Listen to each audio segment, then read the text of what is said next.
পটল খেতে খেতে বোর হয়ে গেছে সবাই, পটল খেতে আর ভাল লাগছে না। দেখো, তোমাদের কাছে একটা নিউ রেসিপি নিয়ে চলে এসেছি পটলের। এটা খাবে, মন প্রাণ ভালো হয়ে যাবে, তখন মনে হবে আরেকটু খাই আরেকটু খাই। নমস্কার, সাধারণ রান্নায় সবাইকে স্বাগত। দেখতে থাকো আজকে নিউ রেসিপি, পটল দিয়ে আমি কি করছি সেটা প্রথম থেকে শেষ অবধি পুরো ভিডিওটা দেখবে, তাহলেই বুঝতে পারবে যে কতটা লোভনীয় জিনিসটা হচ্ছে। পটলটাতে আমি অল্প করে নুন, হলুদ আর অল্প একটু লঙ্কার গুঁড়ো মাখিয়ে রেখে দেবো। ভালো করে মাখিয়ে নেব নুন, হলুদ আর লঙ্কার গুঁড়োটাকে। প্রথমে গ্যাসটাকে জ্বালিয়ে নেব। আমি রেসিপিটা সরষের তেল দিয়ে করব। তেল দিয়ে দেবো পটলটাকে ভেজে নেওয়ার জন্য। তেলটা আমার গরম হয়ে গেছে, এবার আমি পটলগুলোকে ভেজে নেব।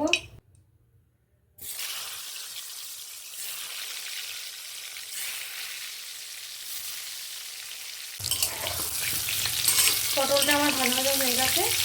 এবার এই অবস্থায় আমি পটলগুলোকে এবার নামিয়ে ফেলব। আমি আর তেল দেবো না, এই তেলের মধ্যেই রান্না করব। দুটো শুকনো লঙ্কা, কালো জিরা দিলাম,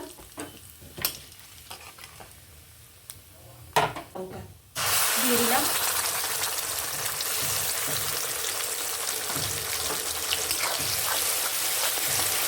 আমি বাটি ধোয়া জলটাও দিয়ে দিলাম।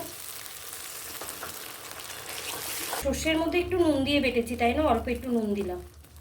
স্বাদ মতো নুন দিয়ে নেবেন আপনারা। লঙ্কার গুঁড়ো, যে যেরকম ঝাল খায় সেরকম ঝাল দেবেন। এটা হচ্ছে চিলি,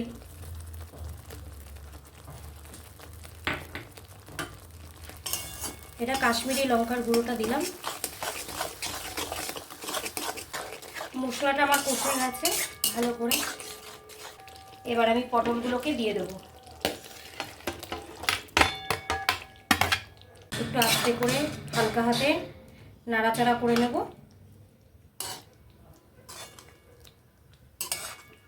একে হতে দেবো, আমি ঢেকে দেব। আমার এটা হয়ে গেছে, পটলের রেসিপিটা হয়ে গেছে। এটার নাম হচ্ছে পটল বাহার। তোমাদের যদি এই ভিডিওটা ভালো লেগে থাকে তাহলে আমাকে যারা ফেসবুক থেকে দেখবে তারা ফলো করো, লাইক করো, আর যারা ইউটিউব থেকে দেখবে তারা সাবস্ক্রাইব করো, লাইক করো প্লিজ।